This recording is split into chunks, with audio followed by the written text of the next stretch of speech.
Assalamualaikum warahmatullahi wabarakatuh. Ladies and gentlemen, esteemed judges and honorable opponents. My name is Andhika Yusran Putra and I'm from one senior high school, KARAWANG. Today, I stand before you as a passionate advocate for the affirmative side in this crucial debate, where we are discussing a proposal of immense significance. This House would abolish primary and middle school years that group children based on age, and instead group them by competency and intelligence. Let us delve even deeper into the core of our argument and expand upon the rationale behind our proposal. Recognizing the imperative need for a substantial transformation in our education system, we are not suggesting the outright abolition of primary and middle school education. Rather, we propose a fundamental shift in how we structure and organize our classroom. We firmly believe that it is time to acknowledge the profound diversity in abilities, learning styles, and aptitudes among our students.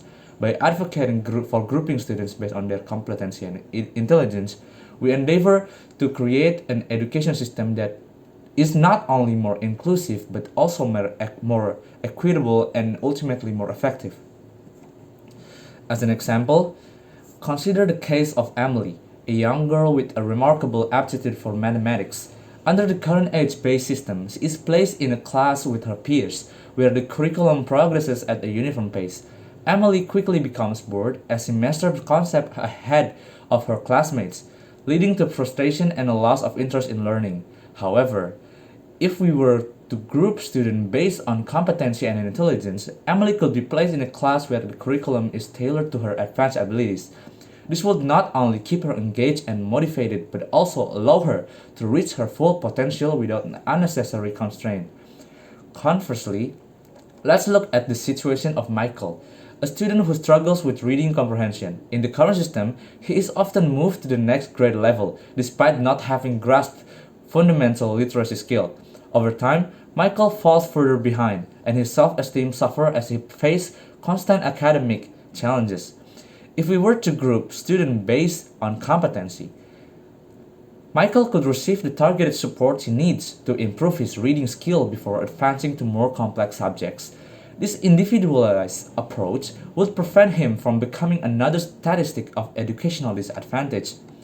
In conclusion, the real-world example of Emily and Michael emphasized the urgent need for reform in our education system.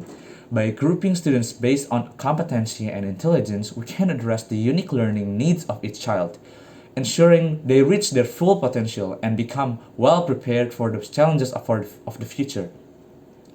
This reform is not just a theoretical concept, it has the power to positively impact the lives and futures of countless students. Our first contention revolves around the vital principle of individualized education. Each child is a unique learner with their own set of strengths and areas in need of improvement. Our current age-based system operates on the assumption that all children of a certain age are uniformly developed. However, this assumption is far from the truth. Students vary widely in their abilities and aptitudes. Some may excel in certain subjects or skills, while requiring additional support in others. By grouping students based on competency and intelligence, we can tailor their educational experiences to cater to their individual needs. This means that those who demonstrate advanced capabilities can be challenged at an appropriate level, while those who may struggle in certain areas can receive the targeted assistance they need to catch up. Our second argument centers on the pressing issue of social promotion. In the existing system, students are often advanced to the next grade level regardless of whether they have genuinely mastered the material from the previous year, just like the example that Michael has. This practice can lead to a cumulative knowledge gap that becomes increasingly difficult to bridge as students progress through their education. It can result in frustration and disengagement from learning. By grouping students by competency, we ensure that they have a strong foundation before advancing to more complex topics. This approach promotes a more comprehensive and effective education, reducing the risk of students falling behind and feeling disheartened. A crucial aspect of our proposal is potential for improved teacher effectiveness. When educators are tasked with teaching students of varying abilities and levels of readiness in a single classroom, it becomes an arduous challenge to meet each student's needs adequately. By grouping students based on competency and intelligence, teachers can focus their effort more precisely on tailoring their instruction to the specific needs of their students. This targeted approach can lead to better learning outcomes for all, as teachers can adjust their teaching methods to match their readiness levels of their students. One of the significant challenges our education system faces is the high dropout rate among students, particularly in middle school. Students who struggle academically and feel left behind in a traditional age-based system are more likely to become disengaged and eventually drop out. By grouping students based on competency and intelligence, we can provide struggling students with the support they need to catch up and feel successful in their learning journey. This can lead to a decrease in dropout rates, benefiting both individual students and society as a whole. Furthermore, our proposal champions the cultivation of healthy competition and motivating among students. When students are placed in classroom with peers of similar abilities, they are more likely to challenge themselves and strive for improvement.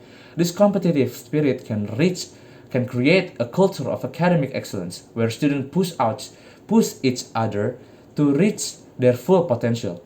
Such an environment fosters a genuine desire for self-improvement and achievement, qualities that are not only essential for success in education, but also invaluable in the context of a rapidly evolving workforce. Lastly, by grouping students by competency and intelligence, we align our education system with the ever-evolving demand of modern world. In today's fast-paced and dynamic job market, success necessitates adaptability and specialized skill. Tailoring education to individual abilities ensures that each student is better equipped with the skills and knowledge needed to thrive in a world that is constantly changing. In an increasingly globalized and competitive world, the skills and competencies demanded by employers are evolving rapidly.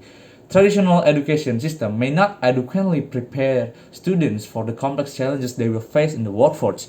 By grouping students based on competency, we can introduce specialized tracks and coursework that align with emerging job markets. This approach ensures that students are better equipped with the skill and knowledge required to succeed in the careers of the future, contributing to economic growth and innovation. And lastly, numerous studies and educational research initiatives have shown the potential benefits of competency-based grouping. For example, a study conducted by the National Center for Education Statistics found that personalized learning, which includes competency-based approach, can lead to significant improvement in student achievement and engagement. Additionally, countries like Finland, known for their successful education system, have implemented personalized learning approaches that consider students' readiness and abilities rather than solely relying on age-based grouping.